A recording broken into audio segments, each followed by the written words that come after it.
Science with hope. आप सभी का मेरे चैनल पर बहुत बहुत स्वागत है। साइंस विद होप चैनल में मैं आप सभी को साइंस का 1 से 12 तक का सिलेबस चैप्टर वाइज कराऊंगी। इस वीडियो में हम चैप्टर नंबर 4 को डिस्कस करने वाले हैं। हमारे टॉपिक का नाम मेटल्स एंड नॉन मेटल्स है। सो फ्रेंड्स, जो फर्स्ट टाइम इस चैनल पे आया है प्लीज़ वीडियो को सब्सक्राइब और लाइक जरूर करें और बेल आइकन भी जरूर प्रेस करें, जिससे आपको मेरे सारे वीडियोस की नोटिफिकेशन मिलते रहें। Okay, so let's start. Last video में हमने chapter number 3 synthetic fibre and plastic को कंप्लीट कर लिया था। आज हम एक न्यू टॉपिक को स्टार्ट करने वाले हैं। हमारे टॉपिक का नाम मेटल्स एंड नॉन मेटल्स है। ओके, तो मेटल्स एंड नॉन मेटल्स क्या होता है?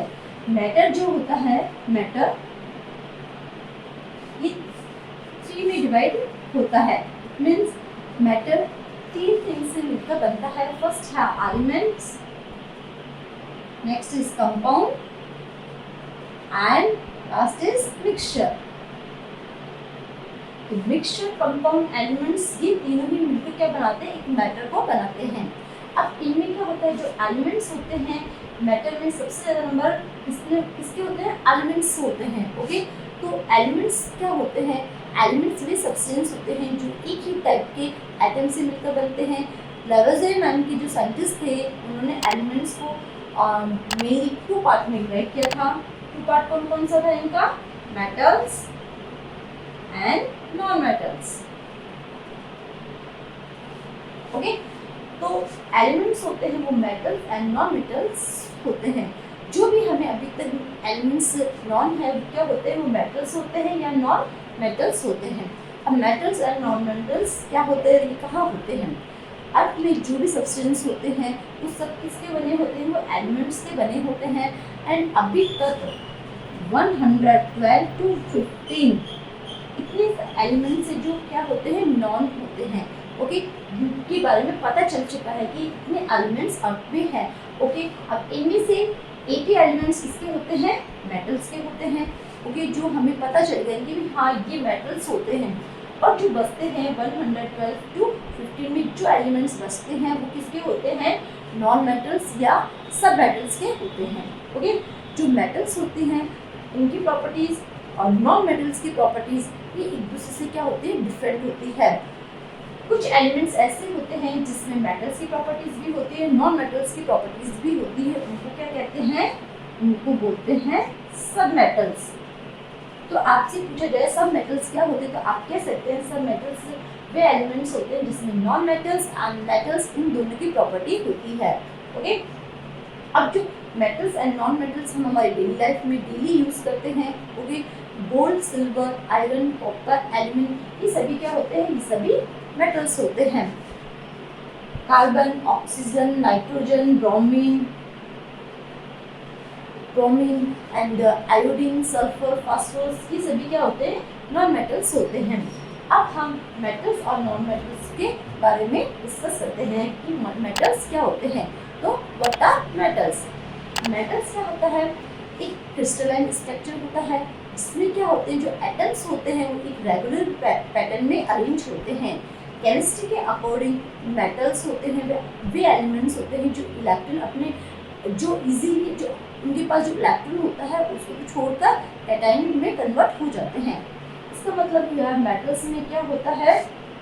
इलेक्ट्रॉन होते हैं तो ये अपना इलेक्ट्रॉन छोड़कर इसमें कन्वर्ट हो जाते हैं, ये अपने कैटायन में कन्वर्ट हो जाते हैं। ओके, मेटल्स के एटम्स के साथ जो बॉन्ड बनता है वो होता है मेटालॉइड बॉन्ड। ओके, तो आपसे पूछा था कि मेटालॉइड बॉन्ड कहाँ होता है, कौन सा बॉन्ड होता है, तो आप कह सकते हैं मेटल्स के एटम्स के साथ जो बॉन्ड बनता है उसको बोलते हैं मेटालॉइड बॉन्ड। ओके, अब इलेक्ट्रॉन मॉडल के बेस पर मेटल्स इलेक्ट्रॉन्स के थ्रू क्या होता है? कवर्ड कैटायन्स का एक लैटिस होता है। मेटल्स की जो ट्रेडिशनल डेफिनेशन होती है वो किस पे दी जाती है? वो एलिमेंट्स की प्रॉपर्टीज आर के बेस पर दी जाती है। ओके, एलिमेंट की प्रॉपर्टीज के बेस पर इसलिए रहती है कि आप इसकी तभी आइडेंटिफाई कर सकते हो कि वो मेटल्स है या नॉन मेटल्स है। जनरली मेटल्स कैसे होते हैं? लस्ट्रस होते हैं, इलास्टिक्स होते हैं एंड ग्रेसफुल होते हैं। एंड जो ये मेटल्स होते हैं वे हीट एंड इलेक्ट्रिसिटी के गुड कंडक्टर भी होते हैं। एंड मेटल्स के एक इम्पॉर्टेंट फीचर्स ये होता है कि जो मेटल्स होते हैं वो कैसे होते हैं?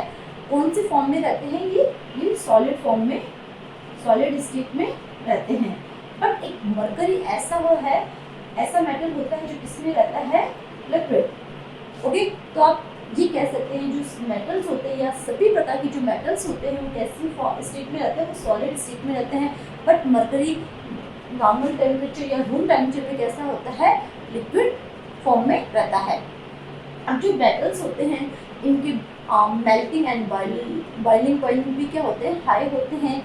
एंड ये नॉर्मली डक्टाइल एंड मेलाबिल भी होते हैं। डक्टाइल एंड मेलाबिल का मतलब होता है कि ये इजीली क्या करते हैं, किसी भी तरह की शेप दी जा सकती है और बिना ब्रेक हुए इजीली बन सकते हैं। ओके, अब जो मेटल्स होता है इनका एक इम्पोर्टेंट प्रॉपर्टी क्या होती है? एलॉय बनाने की। ओके, एलॉय बनाना किसमें होता है? मेटल से एलॉय बनता है। तो मेटल्स का एक इम्पोर्टेंट प्रॉपर्टी है एलॉय बनाने की इनकी कैपेसिटी होती है। इस एलॉय में क्या होते हैं? दो या दो से अधिक मेटल्स के मिक्सचर होते हैं जिनमें अलग अलग जो मेटल्स होते हैं उनकी जो प्रॉपर्टीज़ होती है वो मिलकर क्या बनाते हैं? एलॉय बनाते हैं। और ये एलॉय की जो प्रॉपर्टी होती है कैसी होती है? वह यूनिक प्रॉपर्टीज़ होती है इनकी। तो हम ये कह सकते हैं दो या दो से अधिक मेटल्स मिलकर एक यूनिक प्रॉपर्टी वाला एलॉय बनाते हैं। ओके, अब इस एलॉय में इन दो अलग अलग तरह के मेटल्स की जो प्रॉपर्टी होती है वो इनमें प्रेजेंट होती है, जिससे क्या होता है वो जो एलिमेंट बनता है वो बहुत ही अच्छा बनता है। ओके, जैसे ब्रॉन्ज, ब्रास एंड स्टील, ये सभी क्या होते हैं? ये सभी होते हैं एलॉय। ओके, अब second is non metal. Non metal क्या होते हैं? ये कहाँ प्रेजेंट होते हैं? तो केमिकल क्लासिफिकेशन में यूज होने वाला ये एक टर्म है। और जो पीरियोडिक टेबल का जो ईच एलिमेंट होता है उनमें सभी क्या होती है? उनकी chemical and physical properties different होती है। अब जो एलिमेंट्स की केमिकल एंड फिजिकल प्रॉपर्टीज के बेस पर ही इनको किसमें डिवाइड किया गया था? मेटल्स एंड नॉन मेटल्स में डिवाइड किया गया था। बट कुछ एलिमेंट्स ऐसे भी होते हैं जिनमें दोनों की प्रॉपर्टीज होती है जिससे मेटालॉइड कहते हैं। ओके, अब जो नॉन मेटल्स होते हैं ये पीरियोडिक टेबल में कहाँ प्रेजेंट होती है? कहाँ होते हैं? ये होते हैं 14 to 18 ग्रुप के अपर साइड कॉर्नर में। ओके, तो आप ये कह सकते हैं नॉन मेटल्स पीरियोडिक टेबल में 14 to 18 ग्रुप में राइट अपर कॉर्नर में होते हैं। इसके अलावा ये फर्स्ट ग्रुप में भी होते हैं। फर्स्ट ग्रुप में सबसे अपर साइड में होते हैं, जिसमें क्या होता है? जो हाइड्रोजन होता है वो नॉन मेटल नहीं होता। इसके अलावा और जैसे zinc, iron, sulphur, phosphorus, halogen and जो इनर्ट गैसेस होती है वो सभी क्या होती है? नॉन मेटल्स होती है। ओके, अब जो पीरियोडिक टेबल था उनमें जो भी एलिमेंट्स हमें नॉन है वो सभी क्या होते हैं? मेटल्स और नॉन मेटल्स होते हैं। तो पीरियोडिक टेबल में जो नॉन एलिमेंट्स हैं वो कौन से होते हैं? मेटल्स के कितने होते हैं? 18 होते हैं। एंड नॉन मेटल्स के कितने होते हैं? 18। इसका मतलब ये पीरियोडिक टेबल में जो एलिमेंट्स होते हैं उनमें से 18 तो ऐसे एलिमेंट्स होते हैं जो किसके होते हैं? नॉन मेटल्स के होते हैं। और जो 80 एलिमेंट्स होते हैं वो किसके होते हैं? मेटल्स के एलिमेंट्स होते हैं। अब जो नॉन मेटल्स होता है ये भी क्या होता है? इनकी भी जो लिविंग ऑर्गेनिज्म है इनकी जो कंपोजिशन होता है वो भी किससे बना होता है? उसमें भी नॉन मेटल्स की अधिक होते हैं। एंड जो अर्थ फॉर्म होता है एटमॉस्फेयर और हाइड्रोस, इसमें भी जो मोस्ट जो इनका पार्ट होता है किसका होता है? नॉन मेटल्स का होता है। नॉन मेटल्स जनरली ऐसे होते हैं, ब्रिटल होते हैं, लस्टरलेस होते हैं एंड इलेक्ट्रिसिटी एंड हीट के पुअर कंडक्टर होते हैं। बट मेटल्स कैसे होते थे? हीट एंड इलेक्ट्रिसिटी के गुड कंडक्टर होते थे, लस्टर्स होते थे। ओके, सो जो नॉन मेटल्स और मेटल्स के क्या होता है? दोनों की प्रॉपर्टीज डिफरेंट होती है। जो मेटल्स की प्रॉपर्टी होती है उससे डिफरेंट नॉन मेटल्स की प्रॉपर्टी होती है। ओके, अब ये जो मेटल्स और नॉन मेटल्स होते हैं इनकी अवेलेबिलिटी क्या होती है? ओके, ये नेचर में हमें कहाँ मिलते हैं? कैसे मिलते हैं? तो metals and non metals 2 form में रहते हैं नेचर में। फर्स्ट है free form and combine. Okay, तो जो मेटल्स और नॉन मेटल्स 2 फॉर्म में रहते हैं, free form and combine state में। ओके, जो फ्री फॉर्म है उसमें मेटल्स नहीं रहते हैं। क्यों नहीं रहते हैं? क्योंकि मेटल्स होती है वो केमिकली एक्टिव होते हैं। तो केमिकली एक्टिव होने के लिए क्या होते हैं, फ्री फॉर्म में नहीं होते, ये कंबाइंड फॉर्म में रहते हैं, क्योंकि ये फ्री फॉर्म होते हैं जो क्या करते हैं अदर एलिमेंट्स के साथ रिएक्ट कर लेते हैं और कंबाइंड फॉर्म में, इसीलिए ये कंबाइंड फॉर्म में होते हैं। अब कुछ मेटल्स क्या होते हैं मेटालिक फॉर्म में भी होते हैं, लाइक गोल्ड, सिल्वर, प्लेटिनियम, ये सभी क्या होते हैं नेचर में मेटालिक फॉर्म में होते हैं। ओके, क्योंकि मैंने आपको बताया था कि ये नेचर में फंक्शनल होते हैं और मोस्टली ये ऑक्साइड, कार्बोनेट, सिलिकेट, सल्फेट और सल्फेट फॉर्म में भी पाए जाते हैं। ओके, नेक्स्ट है कुछ मेटल्स ऑक्साइड के रूप में भी होते हैं, for example aluminium, iron, magnesium and etcetera. Okay, metals and जो सल्फर होते हैं इनके कंपाउंड्स कैसे होते हैं, वो सल्फाइड होते हैं। ओके, सल्फाइड होते हैं। कॉपर, लेड, जिंक, एंटीमनी तथा निकल जैसे मेटल्स सभी किसमें होते हैं, सल्फाइड फॉर्म में होते हैं। कुछ नेचुरल सब्सटेंसेस ऐसे होते हैं जो कि कंपाउंड फॉर्म में भी होते हैं, जिनको क्या बोलते हैं, मिनरल्स कहते हैं। अब ये मिनरल्स होते हैं मिनरल्स अब ये मिनरल्स जो होते हैं ये इकोनॉमिक इम्पोर्टेंस होती है उनकी, और इसीलिए इनको मेटल से इजीली अलग किया जा सकता है। ओके, मेटल्स से मिनरल्स को अलग करने के प्रोसेस को बोलते हैं ओर्स। ओके, क्या बोलते हैं, ओर्स। तो ये ओर्स जो जिस प्रोसेस से होता है उसको बोलते हैं मेटलर्जी।